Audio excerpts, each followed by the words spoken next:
Hi everyone, ఈ video వచ్చేసి నిన్నటి వీడియో. నిన్న శ్రీరామనవమి కదా, మేము శ్రీరామనవమికి మా ఇంట్లో మేము ఎలా చేసుకుంటాము అనేది ఈ వ్లాగ్లో అయితే చూపిస్తున్నాను. ప్రతి సంవత్సరం శ్రీరామనవమికి నేనైతే వీడియోస్ అయితే పోస్ట్ చేస్తూనే ఉన్నాను, షార్ట్ వీడియోనా లేదంటే లాంగ్ వీడియోనా. బట్ ఈసారి మార్నింగ్ నుంచి ఈవినింగ్ దాకా ఏం చేసాము అనేది ఈ వీడియోలో అయితే చూపిస్తున్నాను. ఈ నవమికి మా ఇంట్లో అయితే చాలా స్పెషల్గా ఉంటుంది, ఎందుకంటే మేము రాములవారి కళ్యాణము మా ఇంట్లో నుంచి జరిపిస్తాము. ఈ కళ్యాణం వచ్చేసి మా డాడీ ఇంకా మా డాడీ ఫ్రెండ్ ఇద్దరు కలిసి అనుకొని ఆల్మోస్ట్ ఇప్పుడు 15 years అవుతుంది అనుకుంటా. 15 years నుంచి కూడా వీళ్ళే జరిపిస్తున్నారు. వీళ్ళే జరిపించడానికి రీజన్ ఏంటంటే, మా విలేజ్ లో అయితే ఆంజనేయ స్వామి టెంపుల్ ఉంది. ఆంజనేయ స్వామి టెంపుల్ ఎక్కడున్నా కూడా శ్రీ రాములవారి కళ్యాణం అయితే జరిపించాలి. బిఫోర్ అయితే ఎవరు జరిపించలేదు, ఇలా ఖాళీ ఉండడం బాగాలేదు అని చెప్పి ఇంకా మా డాడీ ఇంకా తన ఫ్రెండ్ ఇద్దరు డిసైడ్ అయ్యి సో కళ్యాణం అయితే జరిపించడం స్టార్ట్ చేశారు. ఈ ఇయర్ తో 15 years అయితే కంప్లీట్ అయిపోయాయి. రాముల వారి కళ్యాణం జరిపించడానికి ఎంత అదృష్టం ఉంటే గనక మనకి ఈ ఛాన్స్ దొరుకుతుంది. ఈ జన్మలో అయితే మా డాడీకి ఇంకా వాళ్ళ ఫ్రెండ్కి అయితే మంచి ఛాన్స్ అయితే దొరికింది. వాళ్ళైతే చాలా అదృష్టవంతులు ఈ విషయంలో. ఇంకా ప్రతి శ్రీరామనవమికి సేమ్ పని ఉంటది. ఇప్పటికి నేను చూస్తున్న 15 years నుంచి ఇదే పని ఏం మారదు. ఇంకా పొద్దున్నే లేసి ఇల్లంతా క్లీన్ చేసుకొని అందరం స్నానాలు చేశాకనే దేవుడికి ఏదైనా కూడా పని స్టార్ట్ చేస్తాము. ఇంకా ఇక్కడ అమ్మ ఫస్ట్ అయితే దేవుడికి పులిహోర ఇంకా సేమియా రెండు ప్రసాదాలు రెడీ చేసింది. దాని తర్వాత మేము అందరం తినడానికి అని చెప్పి ఉప్మా అయితే చేసింది. చాలా పని ఉంటది. అండ్ ఈ రోజు ఇంట్లో వంటలు అయితే ఏముండవు, ఎందుకంటే కళ్యాణం అయిపోయిన తర్వాత అక్కడ అన్నప్రసాదం ఉంటుంది.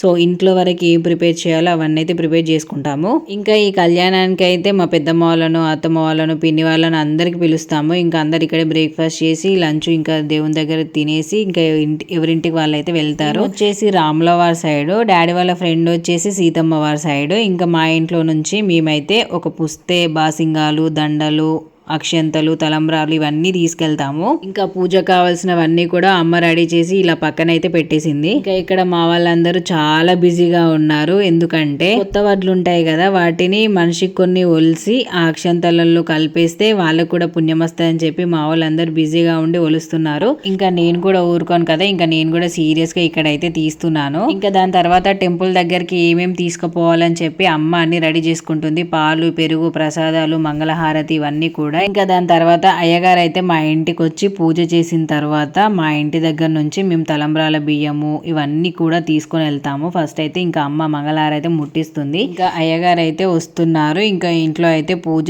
స్టార్ట్ అవుతుంది. ఇంకా పూజ అనంతరం మేము తలంబ్రాలు పట్టుకొని ఇంకా టెంపుల్ కి అయితే వెళ్తాము.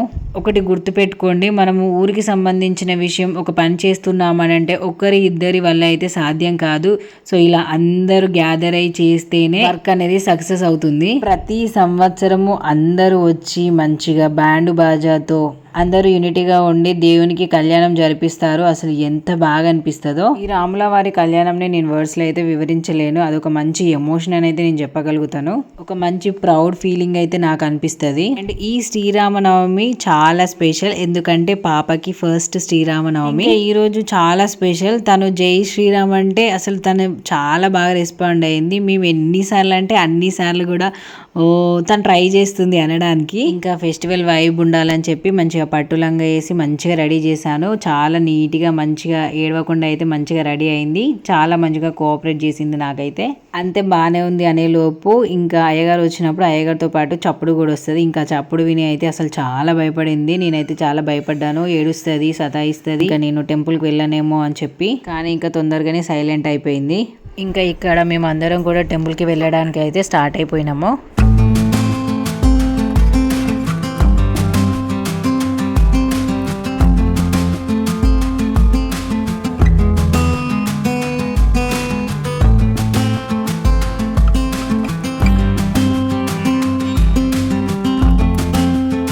ఇంకా టెంపుల్కి అయితే రీచ్ అయిపోయినాము. బయట కార్లు కడుక్కొని గుళ్ళో 3 ప్రదక్షిణాలు చేసి గుళ్ళో లోపలికైతే వెళ్ళాలి.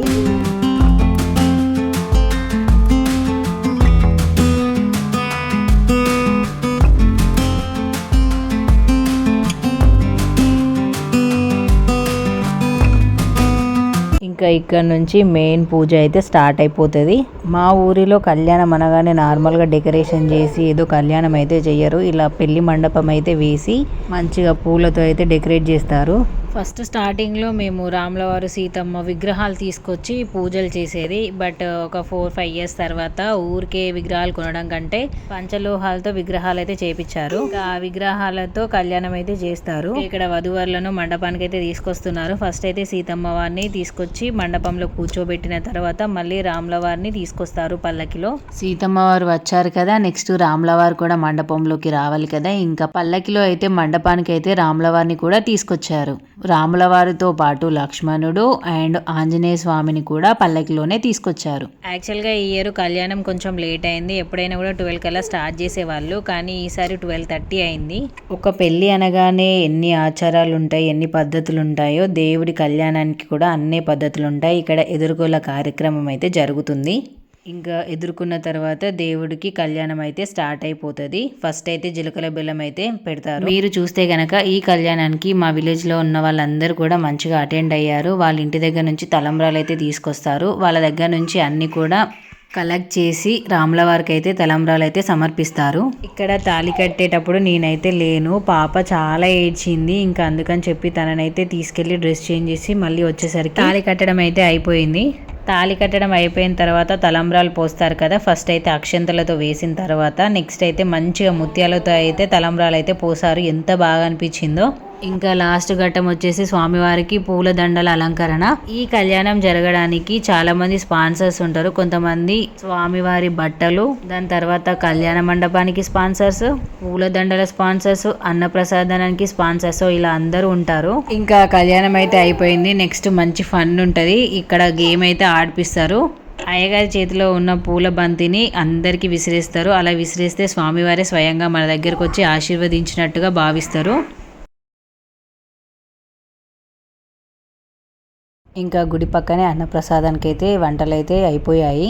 ఇంకా ఇంటి దగ్గర నుంచి ఎవరైతే ప్రసాదాలు తీసుకొచ్చారో ఆ ప్రసాదాలన్నీ కూడా దేవునికి సమర్పించిన తర్వాతే ఇంకా అన్నదానం అయితే స్టార్ట్ అవుతుంది. సో ఇంటి దగ్గర నుంచి తెచ్చిన వాళ్ళు ఇలా అందరికీ కూడా పంచుతారు. ఇంకా ఫైనల్గా సీతారాముల వారి కళ్యాణం అయితే అయిపోయింది. ఇక్కడ మా డాడీ ఇంకా పాప అయితే ఫోటో దిగుతున్నారు. దాని తర్వాత అన్నదాన కార్యక్రమం స్టార్ట్ అయిపోయింది. ఈరోజు ఏమేమి ఫుడ్ పెట్టారు అని అంటే jalebi, sweet rice, white rice, పులిహోర, టమాటా ఆలుగడ్డ, పప్పు, పాలకూర, వంకాయ టమాటా, సాంబార్, మజ్జిగ, వాటర్, ఇవన్నీ పెట్టారు. కానీ నేను ఓన్లీ 1 కర్రీతో అయితే తిన్నాను. టేస్ట్ అయితే చాలా బాగుంది.